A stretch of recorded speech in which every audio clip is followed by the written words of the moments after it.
Hello, and welcome to Year of the Machine. This week, we watched Transmorphers, which is a what do they call that? A mockbuster of Transformers? I'm not taking any part in this video. Are you really this upset with me? I'm not talking about this movie, and I'm also not talking to you. So I suggested this earlier. No, you suggested Iron Giant earlier, which I think I would have actually preferred. I mean, God. Not when movies like this exist. There isn't one. Okay. Let's just This get came out in the with. same year as the first Bayverse Transformer movie, I think, which is like going on 19 years ago, I think. And I'm still not 100% sure if we're even going to watch it, just because everyone knows about the Transformers movies. Oh, no, we weren't going to watch that one. I wanted to watch the newest one, Transformers 1, the animated one that people actually say is very good. Okay. And we haven't watched that yet, so... Yeah, I've never seen it. And since it's not in the canon of any other movie, I say it counts. Fair enough. And since this was originally my idea, what I say goes. Something like that.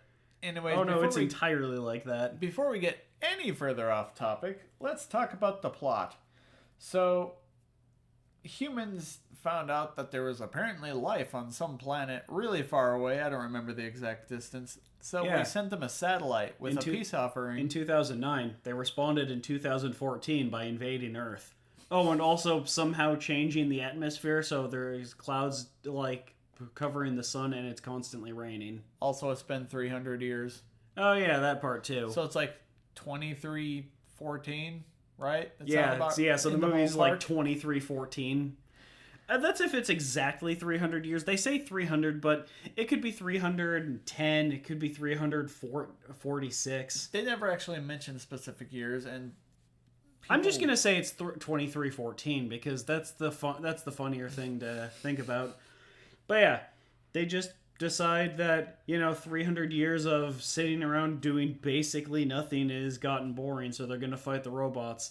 I'm not sure what they were actually quote unquote doing before that, but my assumption was they were trying to take the cores to find a way to get past their defensive systems to kill the robots easier. Yeah, and after 3 centuries, you'd think before 3 centuries was up, you'd see that wasn't going to work. It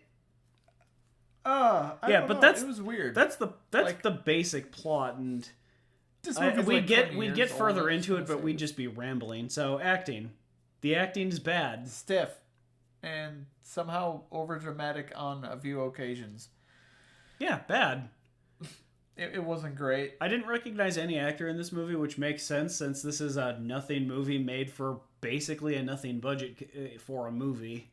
I'm actually surprised I recognize a few things that the Asylum Productions company made. Yeah, I'm not saying that you wouldn't recognize Asylum movies. They're infamous in the mockbuster genre. But that doesn't make the movies not nothing movies. Because that's still very much what they are. I don't know. Maybe that was rude. They have their okay-ish ones on occasion. Are you sure? Yeah, like, I guess Z Nation. They made Z Nation. That's a show, not a movie. It's the same company. But it's a show, not a movie. Sharknado, if you like that series. Okay, we're moving on. Sound and music. Distracting. It was loud and pretty bad, repetitive. Yeah, like there's a lot of electronic-y sounds, like really cheesy ones, just really generic sound bank loops that was used a lot. And I'm pretty sure they actually put this into a soundtrack format rather than actually using. Yeah, because some of the sound effects didn't match up with what it was supposed to be. Well, like the parts when they were shooting guns, there was numerous parts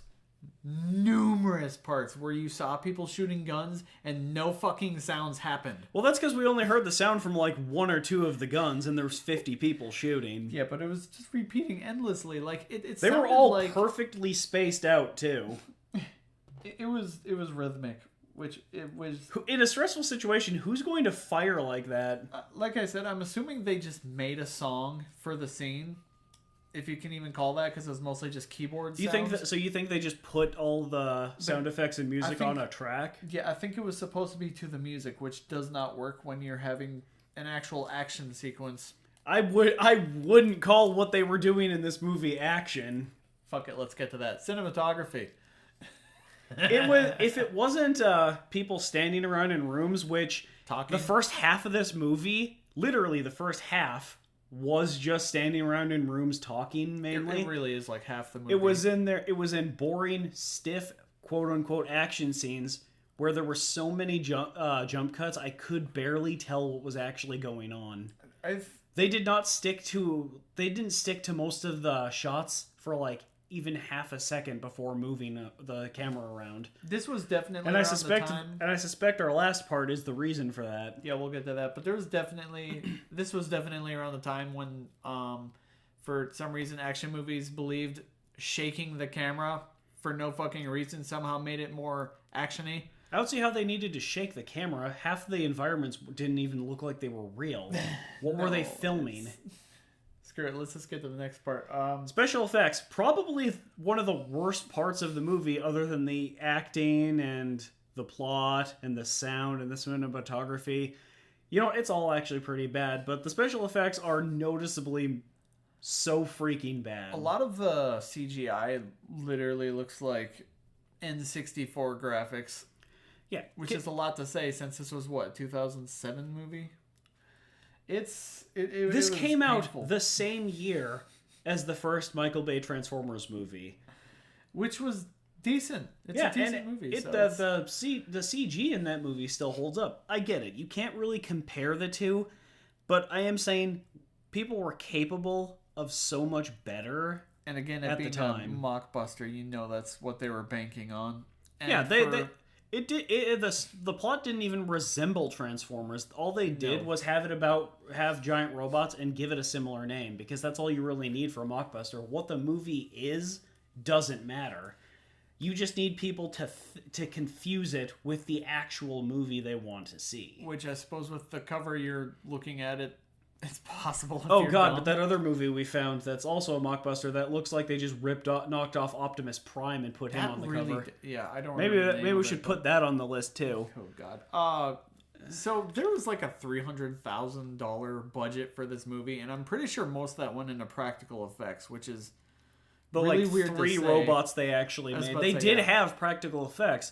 None of it was any good because when we saw it, it was all completely not moving. Yeah, it was always dead robots or just the scenery, the rooms, the stationary rooms, and of course some of the flying ship things.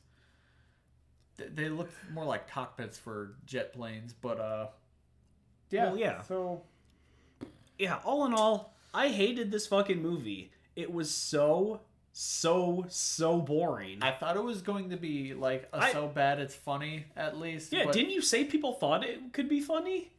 How are you? I've seen some people saying that they thought it was funny, but I couldn't. It's too slow. I couldn't laugh at anything. And nothing. It's an 85-minute movie, and for the first 40-something minutes, it was slow. Nothing happens. It dragged. Yeah, nothing happens for the first half, and for the second half, I don't care about what's happening because I don't give a damn about the characters. It's free on Tubi if you really want to watch it, but I can't recommend this one. Yeah, I don't know anyone that could.